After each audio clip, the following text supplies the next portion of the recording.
ونستغفره ونعوذ بالله من شرور أنفسنا ومن سيئات أعمالنا من يهده الله فلا مضل له ومن يضلل فلا هادي له وأشهد أن لا إله إلا الله وحده لا شريك له وأشهد أن محمدًا عبده ورسوله يا أيها الذين آمنوا اتقوا الله حق تقاته ولا تموتن إلا وأنتم مسلمون يا أيها الناس اتقوا ربكم الذي خلقكم من نفس واحدة وخلق منها زوجها وبث منهما رجالا كثيرا ونساء واتقوا الله الذي تساءلون به والأرحام إن الله كان عليكم رقيبا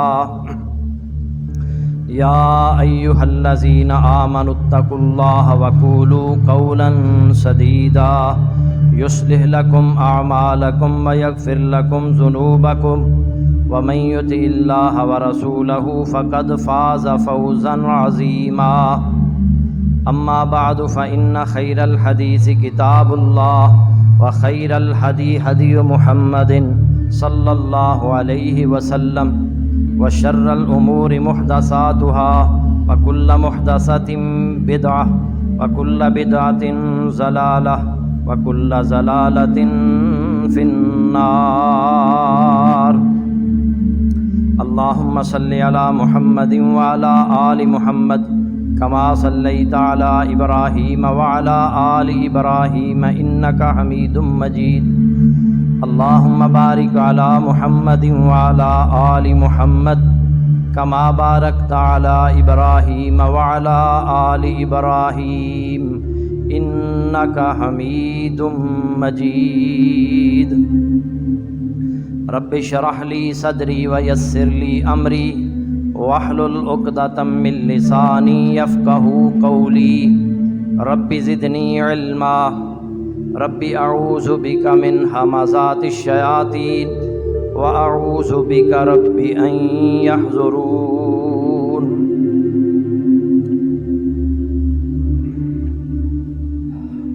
حضرات،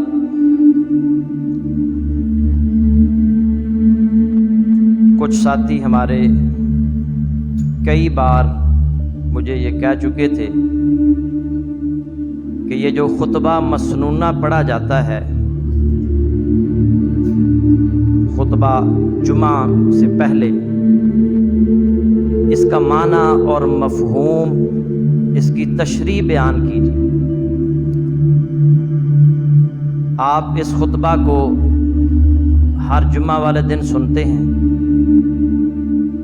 اسی طرح رسول اللہ صلی اللہ علیہ وسلم جب بھی لوگ اکٹھے ہوتے، جمع ہوتے، تو آپ خطبہ مسنونہ پڑھا کرتے۔ جب بھی آپ کسی لشکر کو روانہ فرماتے تو آپ ان کو روانہ کرنے سے پہلے خطبہ مسنونہ پڑھتے اور پھر ان کو نصیحتیں کرتے۔ اسی طرح جب کوئی وفد ملنے کے لیے آتا تو آپ گفتگو کا آغاز خطبہ مسنونہ سے کیا کرتے تھے۔ اسی طرح عید الفطر کا خطبہ، عید الاضحیٰ کا خطبہ، نکاح کے موقع پر بھی بہت سارے لوگ اکٹھے اور جمع ہوتے، نکاح کے موقع پر بھی خطبہ مسنونہ پڑھا کرتے تھے۔ اس سے آپ اندازہ لگائیں کہ یہ کتنا اہم ہے کہ اللہ کے نبی صلی اللہ علیہ وسلم جب بھی کوئی وعظ و نصیحت کرتے سب سے پہلے خطبہ مسنونہ پڑھا کرتے۔ ایسا کیوں کرتے تھے؟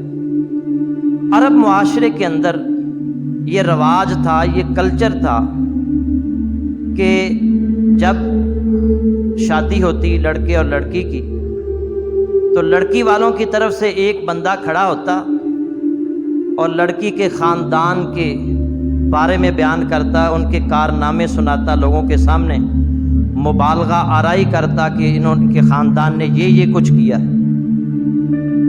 لڑکی والے کی طرف سے، جیسے ہمارے دیہاتوں میں آج بھی ایسے ہوتا ہے کہ جب شادی ہوتی ہے تو ایک میراثی کھڑا ہوتا ہے، وہ اس خاندان کی پورا شجرہ نسب کو بیان کرتا ہے۔ پھر لڑکے والے کی طرف سے ایک بندہ کھڑا ہوتا اور وہ لڑکے کے خاندان کے بارے میں بتاتا کہ یہ ایسے تھے، یہ ایسے تھے، یہ ایسے تھے، ان کے یہ کارنامے ہیں، ان کے یہ بہادریاں ہیں۔ اللہ کے نبی صلی اللہ علیہ وسلم جب نبی بنے تو آپ جب بھی خطبہ ارشاد فرماتے، اس سے پہلے جب واعظ و نصیحت کرتے تو خطبہ مسنونہ پڑھا کرتے، جس میں اللہ کی حمد و ثنا ہے، اور یہ ہمارے ایمان جو ہے نا اس کا لب لباب ہے، ایمان، پورے ایمان کا خلاصہ ہے اس خطبے کے اندر۔ اور اس میں عقیدہ بیان کیا گیا ہے۔ اللہ کے نبی صلی اللہ علیہ وسلم اس لیے ہر خطبہ سے پہلے یہ خطبہ مسنونہ پڑھتے تاکہ امت کا عقیدہ مضبوط رہے۔ عقیدہ کی خرابی تمام خرابیوں کی جڑ ہے، اگر عقیدہ خراب ہو گیا تو سب کچھ خراب ہو۔ صحیح مسلم میں ہے، سیدنا عبداللہ بن عباس رضی اللہ تعالی عنہما راوی ہیں، زماد مکہ آیا، وہ قبیلہ ازدی شنوع کا آدمی تھا۔ اس نے یہ سنا کہ محمد صلی اللہ علیہ وسلم کو جنون ہو گیا ہے، کسی نے جادو کر دیا ان پر۔ یہ آسیب کا علاج کیا کرتا تھا، دم کیا کرتا تھا۔ اس نے دل میں سوچا کہ کیوں نہ میں محمد صلی اللہ علیہ وسلم سے ملوں، ملاقات کروں۔ لوگ کہہ رہے ہیں کہ وہ مجنون ہو گیا ہے، دیوانہ ہو گیا ہے، کسی نے اس پر جادو کر دیا ہے۔ مجھے تو اس حوالے سے علم ہے، ہو سکتا ہے میرے دم سے ان کو شفا مل جائے۔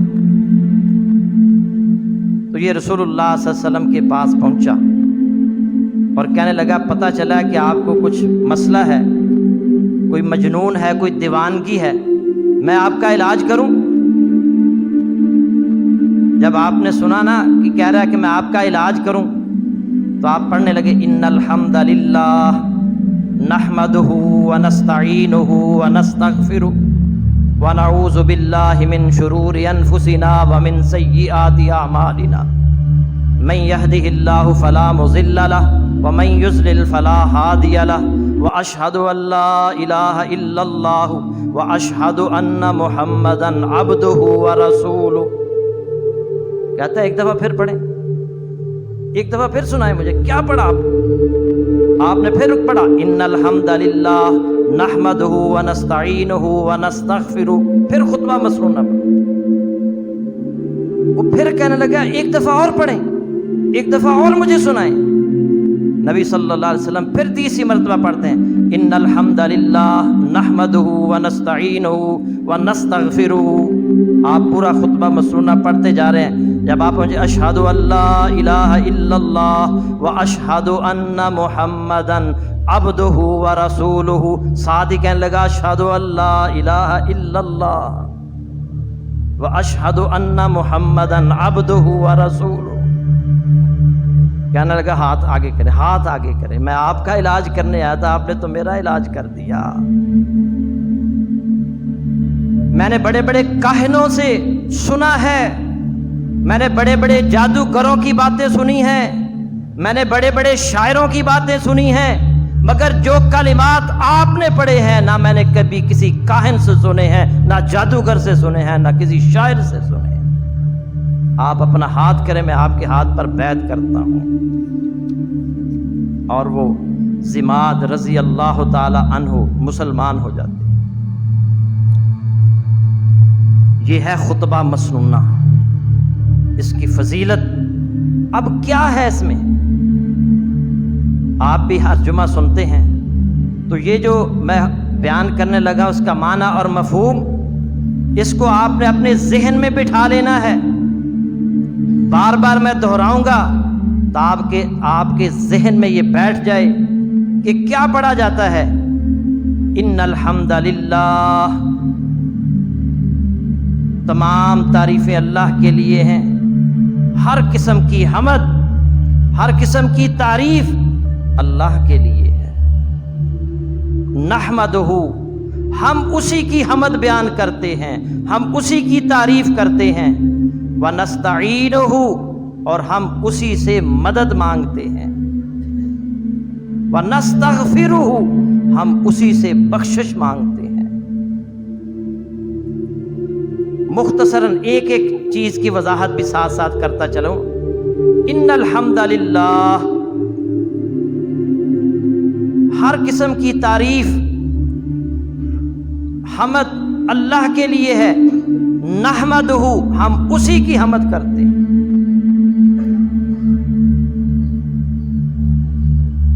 کیا معنی ہے ان الحمد للہ؟ ایک دفعہ آپ بھی پڑھ لیں. ہر قسم کی تعریف کس کے لیے ہے؟ اللہ کے لیے. نحمدہ، ہم اسی کی حمد کرتے ہیں، ہم اسی کی تعریف کرتے ہیں. اور جب آپ یہ کہیں گے نا الحمدللہ رب العالمین، نبی صلی اللہ علیہ وسلم فرمایا کہ اللہ فرماتا ہے جب بندہ کہتا ہے الحمدللہ رب العالمین، اللہ فرماتا ہے میرے بندے نے میری تعریف کی ہے.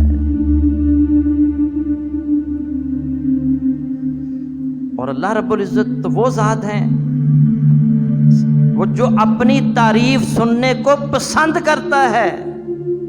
وہ چاہتا ہے کہ لوگ میری تعریف کریں. حدیث سنیے، سیدنا عبداللہ بن مسعود رضی اللہ تعالیٰ عنہ بیان کرتے ہیں کہ رسول اللہ صلی اللہ علیہ وسلم نے فرمایا وَلَا أَحَدَ أَحَبَّ إِلَيْهِ الْمِدْحَةُ مِنَ اللَّهِ، ایسا کوئی نہیں جس کو اللہ سے زیادہ اپنی تعریف پسند ہو. ایسا کوئی نہیں ہے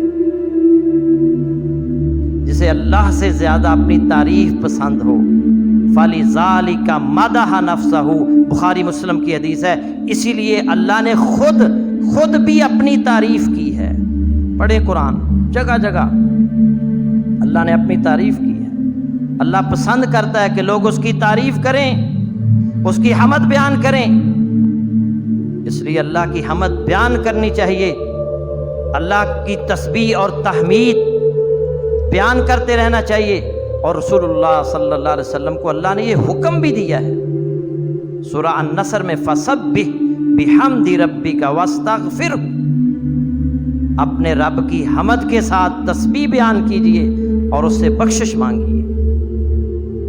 اور سیدہ عائشہ رضی اللہ تعالیٰ عنہ بیان کرتی ہیں جب اللہ کا یہ حکم نازل ہوا کہ آپ اپنے رب کی حمد کے ساتھ اس کی تسبیح بیان کیجئے، اس سے معافی مانگیے، تو نبی صلی اللہ علیہ وسلم کثرت سے یہ دعا پڑھا کرتے تھے سبحانک اللہم ربنا وبحمدک اللہم اغفر لی. اللہ کے نبی صلی اللہ علیہ وسلم یہ دعا کثرت سے پڑھتے تھے. اپنے رکوع کے اندر بھی اور سجدوں کے اندر بھی یہ دعا پڑھتے تھے سبحانک اللہم، پاک ہے تو اے اللہ، ربنا اے ہمارے رب، وبحمدک ہم تیری تعریف کرتے ہیں، تیری پاکی بیان کرتے ہیں، اللہم اغفر لی، اے اللہ مجھے معاف کر دے، اے اللہ مجھے بخش دے.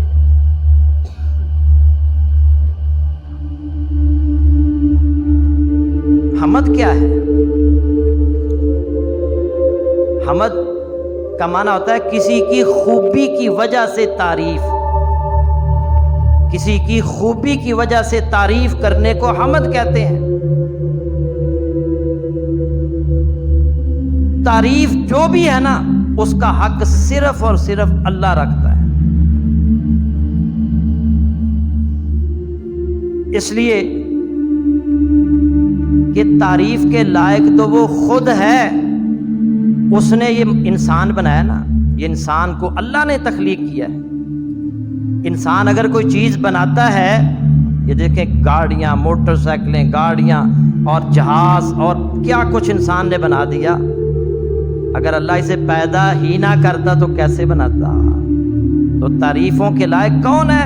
حقیقت میں تعریفوں کے لائق اللہ ہے جس نے انسان کو بنایا ہے، اور آگے انسان نے کیا کچھ انسانوں کے لیے آسانی کے لیے بنا دیا ہے۔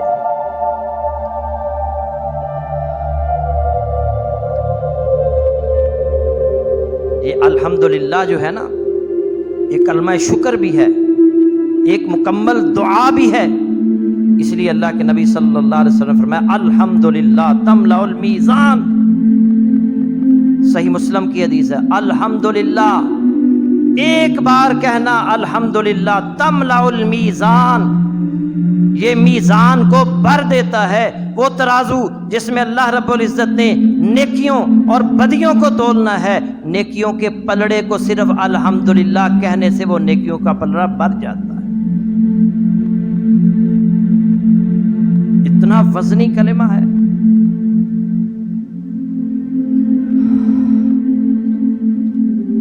اور بعض روایات میں یہ بھی آتا ہے کہ اگر مسلمان دل کی گہرائیوں کے ساتھ اللہ کی تعریف کرتا ہے، اللہ کی حمد بیان کرتا ہے، فرشتے اس کا اجر لکھنے سے قاصر آ جاتے ہیں۔ ایک حدیث میں آتا ہے، صحیح حدیث ہے اور سلسلہ احادیث الصحیحہ کے اندر یہ حدیث موجود ہے، 3452 نمبر حدیث ہے۔ نبی صلی اللہ علیہ وسلم نے فرمایا، ایک شخص نے کہا الحمدللہ کثیرا، کیا کہا؟ آپ بھی کہہ لیں الحمدللہ کثیرا۔ نبی صلی اللہ علیہ وسلم نے فرمایا فرشتہ ثواب لکھنے لگا، اسے سمجھ نہ آئی کتنا میں نے اس کا ثواب لکھنا ہے۔ وہ اللہ کے حضور پیش ہوتا ہے، کہتا ہے اللہ فلاں بندے نے کہا ہے الحمدللہ کثیرن، ثواب کتنا لکھنا ہے؟ اللہ نے فرمایا اکتبھا کما قال عبدی کثیرن، اسی طرح لکھ دے جس طرح میرے بندے نے کہا ہے، کثیرن کہا ہے۔ تو اس کا ثواب نہیں لکھ سکتا، کل قیامت والے دن یہ بندہ جب میرے حضور پیش ہوگا تو میں اسے خود اس کا ثواب عطا کروں۔ یہ ہے الحمدللہ کثیرا۔ اس میں کیا ہے؟ اللہ، سب تعریفیں کس کے لیے ہیں؟ اللہ کے لیے، بہت زیادہ کثیر تعداد میں تعریفیں۔ کیوں اس کا ثواب اللہ دے گا؟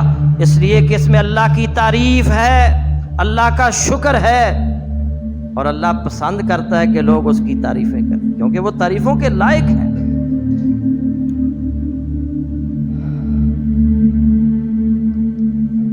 ابو سنان رحمت اللہ علیہ بیان کرتے ہیں، ان کا بیٹا فوت ہو گیا سنان، اس کو دفن کیا۔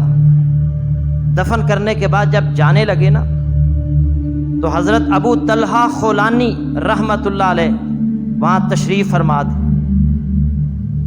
وہ ان کے پاس آئے تو ان کا ہاتھ پکڑا اور کہنے لگے ابو سنان، میں تجھے خوشخبری نہ دوں؟ وہ کہنے لگے کیوں نہیں، بتائیے کون سی خوشخبری ہے؟ کہنے لگے کہ مجھے یہ حدیث نا ضحاک رحمت اللہ علیہ نے بیان کی تھی، اور ابو موسیٰ اشعری رضی اللہ تعالی عنہ اس حدیث کے راوی ہیں۔ رسول اللہ صلی اللہ علیہ وسلم نے فرمایا، جب کسی شخص کا بیٹا فوت ہوتا ہے نا، تو اللہ رب العزت فرشتوں کو کہتے ہیں کیا تم نے میرے بندے کے بیٹے کی روح کو قبض کیا؟ کہتے ہیں ہاں یا اللہ کیا۔ میرے بندے کے دل کا ٹکڑا تم چھین کر لے آئے ہو؟ کہتے ہیں ہاں یا اللہ تیرا حکم تھا، ہم لے آئے ہیں۔ اچھا مجھے بتاؤ، حالانکہ اللہ رب العزت جانتا ہے، ہر باپ جانتا ہے کہ اس موقع پر جب اس کے بیٹے کی روح پرواز کر گئی، اس آدمی نے کیا کہا تھا؟ اللہ فرشتوں سے کہتا ہے میرے بندے کے بیٹے کو تم چھین کر لائے ہو، اس کی روح قبض کر کے آئے ہو، میرے بندے نے اس موقع پر کیا کہا تھا؟ فرشتے کہتے ہیں اس نے کہا حمیدہ کا واسترجع، وہ آپ کی حمد کر رہا تھا اور انا للہ و انا الیہ راجعون پڑھ رہا تھا، آپ کی تعریف کر رہا تھا، حمد کر رہا تھا اور انا للہ و انا الیہ راجعون پڑھ رہا تھا۔ اللہ تعالیٰ جواب میں فرماتے ہیں ابنو لعبدی بیتا فی الجنت وسموہ بیت الحمد، اور میرے بندے کے لیے جنت میں ایک محل بنا دو، اس کا نام بیت الحمد رکھ دو۔ میں نے اس کا جگر کا ٹکڑا چھین لیا. اور یہ واویلا نہیں کر رہا، شور نہیں کر رہا، اپنے آپ کو پیٹ نہیں رہا، میری تعریف کر رہا ہے اور انا للہ و انا الیہ راجعون پڑھ رہا ہے. میں نے اس کے لیے جنت میں ایک محل بنا دیا ہے، اس کا نام ہی بیت الحمد رکھ دیا ہے.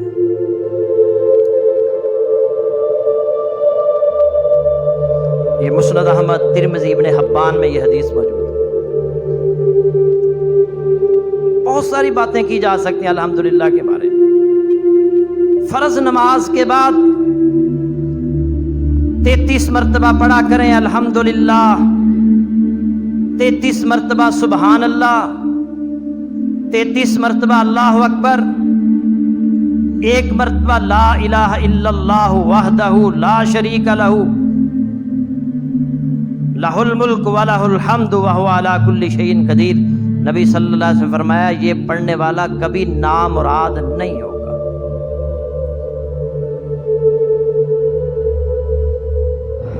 سیدہ عائشہ رضی اللہ تعالی، سیدہ فاطمہ رضی اللہ تعالیٰ نے جب شکایت کی کہ میں رات کو تھک جاتی ہوں، تو آپ نے کیا کہا تھا؟ انہوں نے غلام مانگا تو آپ نے کہا تو اس سے بہتر چیز نہ تجھے بتاؤں؟ وہ کہنے لگی بتائیے. فرمایا کہ رات کو جب بستر پر جاؤ اللہ اکبر 34 مرتبہ، 33 مرتبہ الحمدللہ اور 33 مرتبہ سبحان اللہ پڑھ لیا کرو، اللہ تمہاری تھکاوٹ دور کر. اور بعض علماء نے لکھا ہے کہ جو بندہ یہ وظیفہ رات کو بستر پر جانے سے پہلے پڑھتا ہے، 34 مرتبہ اللہ اکبر، 33 مرتبہ الحمدللہ، 33 مرتبہ سبحان اللہ، اللہ بڑھاپے کی عمر میں اسے کسی کا محتاج نہیں ہونے دیتا. پڑھا کریں. اس میں الحمدللہ بھی ہے، سبحان اللہ. اور یہ کلمات ایک حدیث میں آتا ہے، نبی صلی اللہ علیہ وسلم نے فرمایا اللہ کے ہاں سب سے محبوب کلمات. سمرہ بن جندب رضی اللہ تعالی عنہ راوی ہیں، رسول اللہ صلی اللہ علیہ وسلم نے فرمایا اللہ تعالیٰ کو کلام میں سب سے زیادہ محبوب 4 کلمات ہیں، ان میں سے جس سے بھی شروع کر لو کچھ نقصان نہیں ہے. سبحان اللہ، الحمدللہ، لا الہ الا اللہ واللہ اکبر. یہ 4 کلمات ہیں، یہ اللہ کو سب کلمات میں سے زیادہ محبوب ہیں. ان میں سے ایک کلمہ الحمدللہ بھی ہے. سبحان اللہ والحمدللہ لا الہ الا اللہ واللہ اکبر. چلتے پھرتے یہ پڑھا کریں. اور ایک حدیث میں آتا ہے نبی صلی اللہ علیہ وسلم نے فرمایا، ابو سعید خدری حدیث کے راوی ہیں، الباقیات الصالحات، باقی رہنے والی نیکیاں، نیک عمل یہ کلمات ہیں لا الہ الا اللہ، سبحان اللہ، واللہ اکبر، والحمدللہ، ولا حول ولا قوت الا باللہ. یہ ہیں نیکیاں جو باقی رہیں گی، یہ ہیں وہ اعمال جو باقی رہیں گے. اس لیے چلتے پھرتے اللہ کی حمد کریں، اللہ کی تعریف بیان کریں. الحمدللہ، سبحان اللہ، لا الہ الا اللہ، لا حول ولا قوت الا باللہ کا ورد کرتے رہیں. حافظ ابن قیم رحمۃ اللہ علیہ نے اپنی ایک کتاب میں ایک واقعہ نقل کیا ہے کہ حضرت بکر مزنی رحمۃ اللہ علیہ نے ایک مزدور کو دیکھا جو کمر پر بوجھ اٹھائے جا رہا تھا اور اپنی زبان سے بار بار 2 کلمات ادا کر رہا تھا، الحمدللہ استغفر اللہ، الحمدللہ استغفر اللہ، الحمدللہ استغفر اللہ. یہ کلمات بار بار کہہ رہا تھا. مزدور